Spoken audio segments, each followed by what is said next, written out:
Good evening, welcome to Prime Sports with me, Razak Musbau, and let's start off with the National Sports Authority because the Director General of the authority, Professor Peter Chomesi, has been released by the Legon police station following a bail, following his arrest on Friday for alleged involvement in a fraud case. Professor Chomesi reported himself to the police on Friday following the detention of his secretary, Ifya Cerebor, on Thursday at the same police station. Mormon Sands reported the National Sports Authority, its Director General, Peter Chomesi, its procurement officer, Ohini Chomesi, for allegedly be the cousin of the director and secretary to the Director General, Ifya Cerebor, early this month to the police after the authorities' failure to pay for 50 hampers her company provided to the NSA in January this year. Mom & Sons, which is a company, was engaged to provide 50 New Year hampers to the authority at a fee of 500 per hamper, totaling 25,000 Ghana cedis. However, there was no signed agreement between the two parties, despite reported effort from Mom & Sons for a signed agreement or receipt of work delivered. Reports are that both Ohene and Ifya promised the NSA will make payment within 2 weeks, so there was no need to sign any document. In May this year, 5 months after delivering the hampers, the NSA defaulted in payment, forcing Mom & Sons to report the matter to the Yoko for investigation. Investigations by Yoko were not satisfactory to the complainant, as she was reportedly told payments will be made to the company as and when the NSA has money. The authorities reported to have later offered to pay 10,000 Ghana cedis instead of the agreed 25,000 cedis, which was rejected by the company. In June, Mom & Sons was directed to see the accountant of the NSA for payment. It was during this period the company realized that Bobena Solutions, alleged to be the company of the Director General Secretary, Ifya Cerebor, that was entered as the winner of the contract to provide the hampers at a cost of 41,000 cedis and not Mom & Sons. Bobena Solutions had received 15,000 part payment. When Joy Sports contacted Ifya Cerebor in July this year, she cut the phone and directed us to speak to the procurement officer after the above details were revealed to her. Efforts to get the procurement officer to provide further details all proved futile. Per Mom & Sons, they were advised to allow payment to be made to Bobena Solutions account so they could receive the amount due them. However, payment was not made and an official complaint was filed before the Minister of Youth and Sports in September. Professor Chomesi is reported to have told the Sports Minister, Mustafa Yusuf, that neither he nor the NSA has a contract with Mom & Sons Solutions, forcing Mom & Sons to report the matter to the police to have them arrested for fraud. So Professor Chomesi has been released on bail there. We'll keep following this very story and bring you up to speed on all that will happen relative to that. But away from that, the Bet Power Ghana Premier League resumes this weekend after a 3-week break due to an injunction application at the Accra High Court by Ashanti Gold, which was dismissed earlier this week. Heart of Folk will kick off the weekend action against BBN Gold Stars at the Accra Sports Stadium in search of their first win of the campaign and a new coach, Slavko Matic. Meanwhile, Mediama SC will play to Aduana Stars at the Nana Ajiman Bedu Park in Doma, while defending champions Asante Kotoko hosts regional rivals King Faisal at the Royal Sports Stadium in the Kumasi Derby. Joining us for a preview via Zoom of the games is Astrim Sicho of Star Times Ghana. But before that, Sicho, let's take a look at the fixtures, the full fixtures for this weekend. And you can see the starts on Saturday with Heart of Folk and BBN Gold Stars locking horns at the Accra Sports Stadium. And on Sunday, Bechim United and Kotoku Royals. Mediama, the big one, against the Aduana Stars. Legon Cities will host Brecum Chelsea at the Elwak Stadium. And Sonchaman will also host Karale United, while Dreams FC will play host to Accra Lions. And on Monday, Ken Faisal and Asante Kotoko at the Barbara Sports Stadium, Samatex and the Great Olympics, and Tamale City and Real Tamale United, which is the Tamale Derby there. Now, Sicho, very interesting fixtures coming up this weekend. But, I mean, let's talk about that big Kumasi Derby involving Ken Faisal and Kumasi Asante Kotoko. For Kotoko, they need a win. And the big question, however, also is Ken Faisal recently sacked their coach and are coming to this game with a new coach. But overall, how do you expect this game to fare? Well, thank you very much. I think that it's a derby, as you rightly said. So you're expecting that the competitive nature of the fixture is going to be there. All of Kumasi is going to be watching. In fact, all of Ghana is going to be watching. Kivesa were the worst performing team before the league was put on hold via the court injunction. But they've had a breather to reassess themselves and then come back, if you like, stronger. But nobody really knows what they have under their sleeves. For Kotoko, we could see the glimpses that maybe they're not too good on the African continent, but locally, they are still very much one of the teams to beat. They are 4 points out of 2 games. Drew with Hearts of Oak won their second game. So you would think, based on what we saw before the break or before the injunction that held the league, Kotoko are very much in our favourites to win this one. But as derbies go, you never really know until the ball is kicked. And Kotoko will have revenge on their minds because last season it was King Faisal that really put them through a lot of trouble, beating them in the league and also following up to eliminate them from the FA Cup. So it should be a cracking one. Yeah, I mean, you're just talking about last season, what happened, and that's just official relative to the head-to-head. It's been, Kotoko have found it quite difficult to beat King Faisal lately, and if you can just bring back the visuals relative to the head-to-head, you could see, I mean, from last season, Kotoko's only win against King Faisal was last year in March. Since then, Kotoko, have pretty much struggled there to get a win over King Faisal. We could see a win on 22nd there of April this year. But Sicho, Kotoko clearly have struggled picking point over King Faisal, but they need this win. Absolutely, they do. I think Kivas also do need the win because, as I said, they were the worst performing side in the league when the league was in session. But last season in particular, at the time that Kivesa played Kotoko, Kivesa were playing some brand of football, which is amazing. They are very young, talented footballers who could run with the ball and could finish. Unfortunately for them, the pool of players they had was the squad depth was so slim that they couldn't maintain the momentum. So at the end of the season, they struggled a bit. But coming into the round, I just don't think Kivesa have enough quality in that side to trouble Kotoko this time. I mean, that's with respect to King Faisal, yes, but they've not shown enough this time to trouble Kotoko. We've seen the glimpse of Kotoko in their side when they played those 2 games against Acton. I thought they were a bit unlucky not to have walked away with the victory. They could have had 3 penalties in that game, so they could very much have had 6 points. But their second game also did tell us that Kotoko could be a very tricky side to play against. So I fancy Kotoko a bit.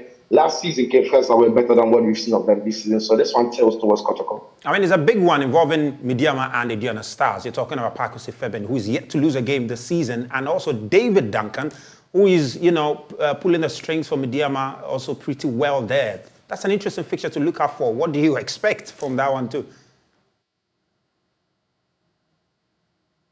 Yeah, it's a cracking one, isn't it? Because when you look at Adriana Stars and the way they started their season, they've got 7 points out of those 3 games. And then there is Midiama, who are also sitting in 5th place. They've won twice, so they have 6 points. But this is the thing. Whereas Adriana Stars carried a lot of the momentum at the start of the season, this time around, there's a break. So you wonder if that momentum is still with them. The same thing for Midiama. They had a decent start to the season, but there's a break. You wonder if they still have the momentum. So the league is just about to restart. It's fair to use the word restart. So you don't know what to expect from these teams after the break. And that could be where the tricks will be then for opponents that will face each other. And I think that when you look at Adriana Stars and the quality they have in the side, it could very much pose problems for Midiama. When Midiama are playing at home, we know that in Chakwa they are a strong side and difficult to beat. And they've got a good tactician there. I mean, interesting. Let's just run through the other fixtures and let me get your predictions relative to who you think is going to win. Let's start with Accra Hearts of Oak and BBN Gold Stars. New coach Slavko Matic.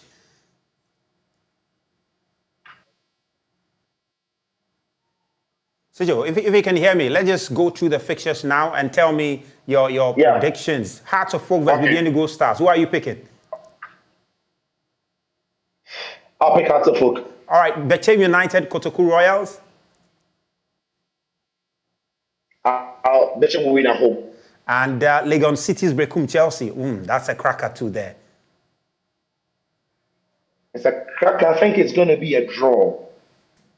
Interesting. Then you have Dreams FC playing Accra Lions and in Sanchoman and Karela United in there too. Yeah, I think Sanchoman are going to win against Karela, who never travel well. Dreams FC are looking good at home. I think they should get the better of Accra Lions. And of course, on Monday, Ken Faisal at Santi Kotoko, you have Samatex and Great Olympics, Tamale City and Real Tamale United. And Sicho, what's interesting is that game involving Samatex and Great Olympics, because we are talking about, what's his name, the Samatex coach, who is Anu Walker. Absolutely. Interesting fixture to look forward to. What's your take on that one?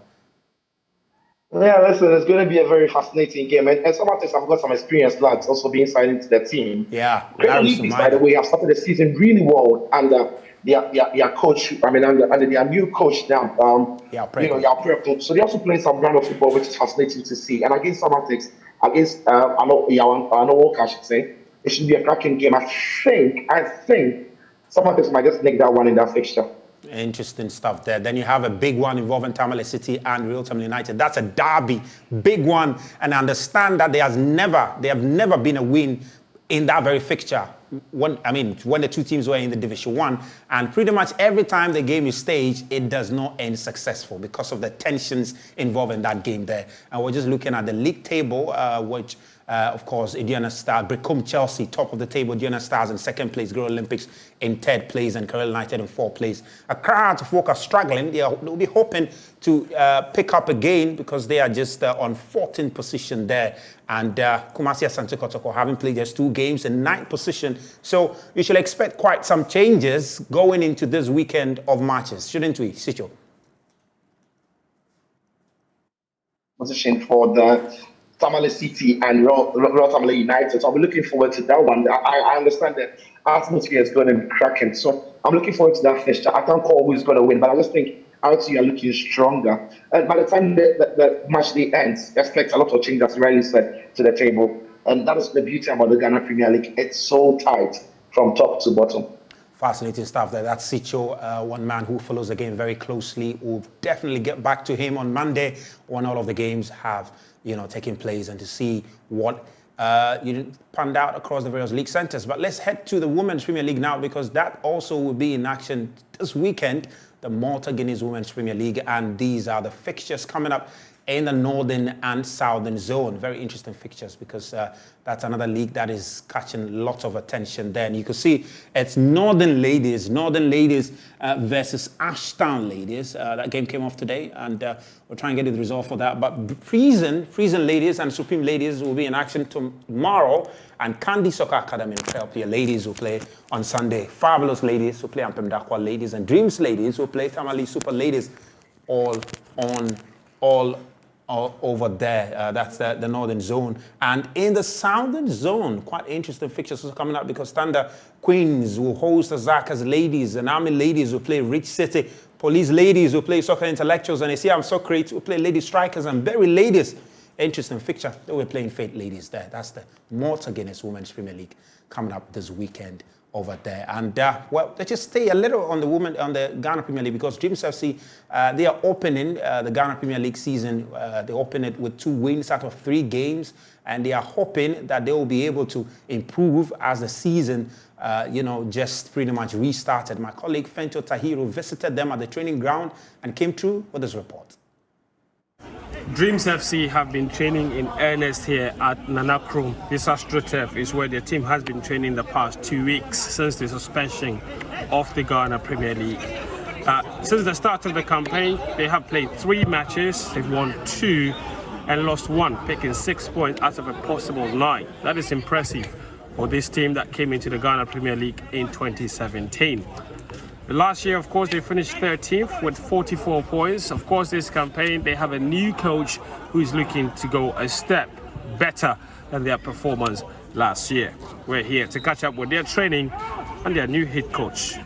Extremely difficult for the players. Sometimes we don't have even the motivation. But we use it to correct certain things that we felt in the first 3 games.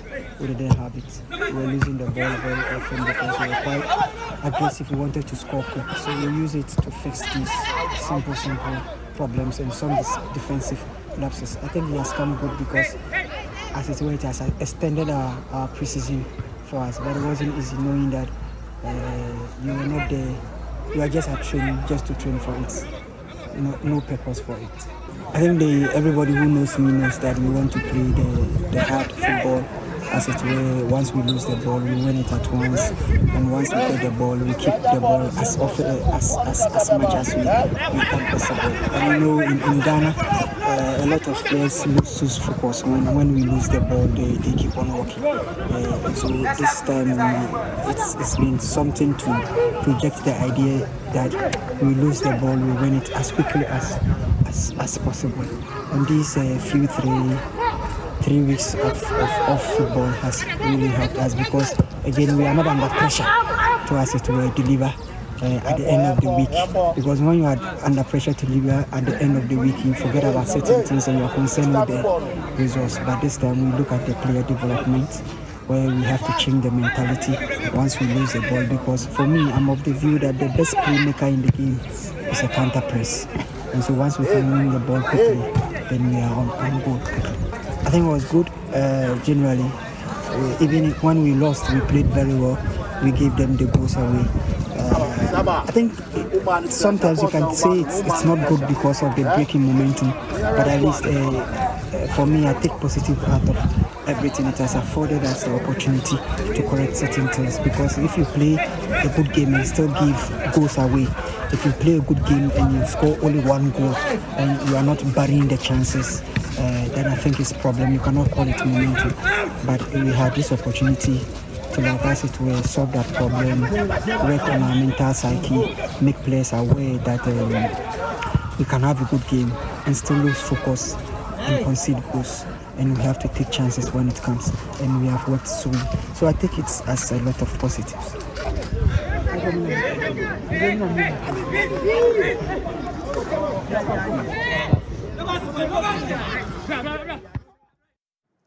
Well, to a very rather sad story, legendary Olympic medalist Prince Amate, who passed on some weeks ago, has been buried in Accra today, October 28th.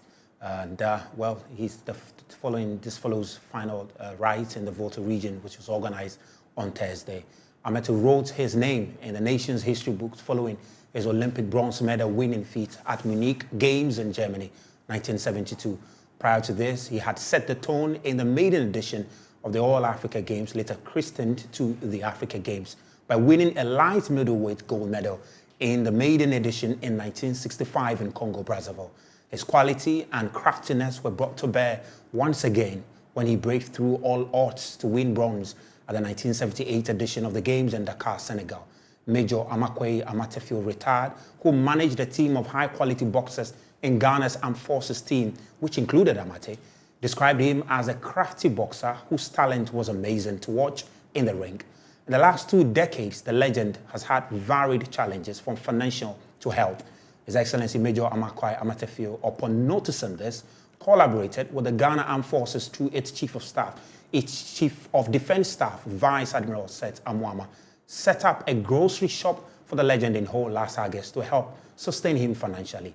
The legend left behind 2 children, 17 grandchildren, and 12 great-grandchildren.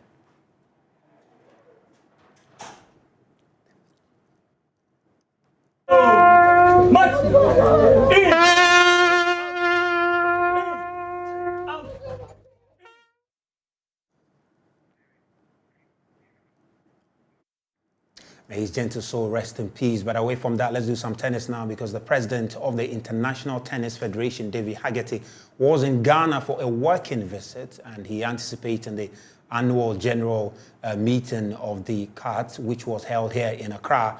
So how can the Ghana Tennis Federation benefit from the ITF president visit to Ghana?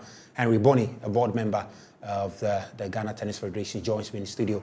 He also ran by us upcoming tennis event in Ghana, as well as their plans for 2023. Bonnie, welcome to Prime Sports here, and it's been great. Talk to me about the visit by the World Tennis Federation president in Ghana. I mean, that was a big feat for Ghana tennis, wasn't it? Yes, Razak. It was a historic moment, and thank you for having us in the studio. It's more of like a reward for what we've been doing in the past 5 years.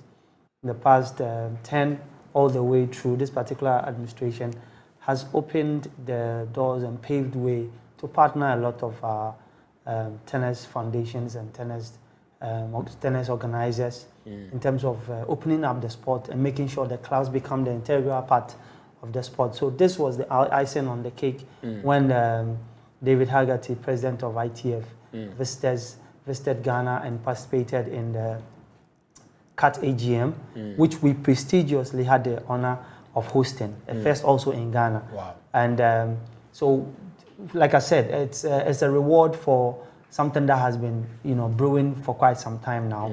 And clearly his visit here has spurred us on to work harder. He's had the opportunity to, visit Winneba, which is one of the foremost institutions when it comes to tennis colleges in Ghana, where they have 8 courts and currently has quite in a state that needs repair. He also took the opportunity to go to stadium to look at the national infrastructure there, and ITF has actually promised quite a few things to do when we put our house in order and do the documentations that are required in order for Ghana tennis to rise to where it belongs. As far as this visit is concerned, clearly that's massive mileage for Ghana Tennis Federation. But let's talk about your plans for this year and exactly what you're doing, putting together to help, develop tennis in Ghana, because already it's becoming an exciting sport in the country. Excellent. And I always commend the mainstream media for, championing tennis, as a matter of fact, also when it comes to local tennis. So in terms of programs, the current administration has, as I mentioned earlier, is partnering a lot of foundations in their work. And so we have a 3-pronged approach where we do the development, catching the kids young, and then getting the teenagers to play competitive matches. And then when they transition into professional, there should be matches as well that will keep them busy and let them earn ITF points, which is the basis on which they will be given opportunity to play somewhere. As we speak to you, if you recall, earlier this year, there was that infamous slap where one of our junior players had an issue with a French player who he played with in Accra. He currently has won the doubles finals in Kenya. Wow. And that is huge. This is the massive. This is the level at which our boys are playing now. And this was a global tennis competition in Kenya. He had the support of ITF, and the Ghana Tennis Federation also supported. And he participated together with another colleague, Yakubu Lea. So Niankra has won now. He got to the semi-final of the singles. He's going to be there for 3 years, for 3 days, 3 weeks. Sorry, the 2 gentlemen are going to be there for 3 weeks, and they are playing back-to-back tournament. So clearly the pathway has been set, and the kids who are transitioned from the schools in tennis program, which is also being organized and partnering GTF by PM Sports, where we are catching the kids from the schools, right, transitioning them into playing active, programs, and then onto becoming professionals. It's quite fascinating stuff. Clearly, there's a clear path towards developing these athletes, and we are clearly seeing the fruits of it. Absolutely. So let's talk about the tournament you have for this year and maybe in the coming years. So the calendar at the moment is, I think it's riddled with a few more programs we just completed the Babula tournament in Tema. Upcoming is the Senior Open. It's a fascinating tournament. It's been running for 20 years. Wow. One of the longest programs in Ghana, and it's usually organized at the Accra Lawn Tennis, just next to Conference Center. So that program is in early November. Okay. And then it will be followed also by Ashanti Open in Ashanti region, which will be the second year that will be running. And then there are a few more programs. The Northern Triangular Games in the Tamale will also be coming on. So tennis is basically picking up, and we really commend the clubs and our partners, especially the organizers. It's not easy, especially at this particular time when the companies are saturated with lot of financial issues. So when they come on board and they support tennis, we have to commend them, we have to applaud them, and we have to let their brand get the benefits of their investment. But your final words to the many tennis lovers there, even the athlete themselves, what will be your final words? There's an exciting thing coming up next year. Next year is going to be, Federation is working extremely hard. Today we've had a workshop, the whole Confederation of Africa, we had a Zoom workshop on the WTN. It's a World Tennis number that's going to be launched. Ghana has signed onto it. And it's going to basically put every tennis player globally into a rating system. Okay. So I travel to Dubai, I basically can pick somebody who within my rating system and will play. Colleges in the US are going to pick players from this system. It's a new system that has been launched by ITF. ITF is backing GTF to get this program launched, and it's one of our key programs for next year. Fascinating stuff. That well, Ghana Tennis Federation putting together very, very impressive, project and tournament coming up, and the future of tennis in Ghana is clearly great. My name is Razak Musbau, and thank you for joining us.